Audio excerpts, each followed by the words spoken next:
ছাত্রদলের ভারপ্রাপ্ত সভাপতি থেকে বিএনপির সর্বোচ্চ নীতি নির্ধারণী ফোরামের সদস্য।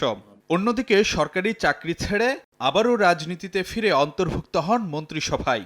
জীবনের বাঁকে বাঁকে এমন সব অধ্যায় পেরোনো সালাউদ্দিন আহমেদ এবার যুক্ত হলেন তারেক রহমানের ক্যাবিনেটে। 1962 সালে কক্সবাজারে জন্ম সালাউদ্দিন আহমদের। কৃতিত্বের সঙ্গে মাধ্যমিক উচ্চ মাধ্যমিকের গণ্ডি পেরিয়ে 1980 সালে ভর্তি হন ঢাকা বিশ্ববিদ্যালয়ের আইন বিভাগে। নির্বাচিত হন ছাত্রদলের কেন্দ্রীয় সহসভাপতি।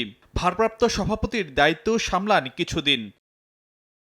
পরে সপ্তম বিসিএসে উত্তীর্ণ হয়ে যোগ দেন সরকারি চাকরিতে। 1991 সালে নিয়োগ পান তৎকালীন প্রধানমন্ত্রী বেগম খালেদা জিয়ার সহকারী একান্ত সচিব বা এপিএস হিসেবে। 1996 সালের জানুয়ারিতে সরকারি চাকরি থেকে ইস্তফা দিয়ে সক্রিয় রাজনীতিতে ফিরেন সালাউদ্দিন আহমদ। টানা 3 নির্বাচনে সংসদ সদস্য নির্বাচিত হন কক্সবাজার 1 আসন থেকে। 2001 সালে বেগম জিয়ার মন্ত্রিসভায় যোগাযোগ প্রতিমন্ত্রীর দায়িত্ব পান তিনি।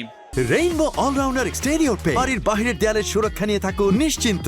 সাথে পাচ্ছেন 10 বছরের ওয়ারেন্টি। 2010 সালের কাউন্সিলে বিএনপির যুগ্ম মহাসচিব নির্বাচিত হন সালাউদ্দিন আহমদ। 2015 সালে বিএনপির আন্দোলনের সময় উত্তরা থেকে আইনশৃঙ্খলা বাহিনী পরিচয়ে অপহরণ করা হয় তাকে। পরে সীমান্তবর্তী এলাকা থেকে তাকে আটক করে ভারতীয় আইনশৃঙ্খলা বাহিনী। শিলংয়ে নির্বাসিত থাকা অবস্থায় নির্বাচিত হন দলের সর্বোচ্চ নীতি নির্ধারণী ফোরাম স্থায়ী কমিটির সদস্য।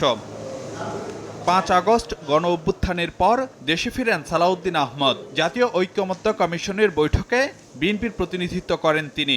দিনের পর দিন ক্ষুরধার যুক্তিতর্ক দিয়ে কমিশন সভায় অগ্রাধিকারে রাখেন সংবিধান, আইন, বিধিমালা। ফারুক ভিয়া রবিন, সময় সংবাদ, ঢাকা।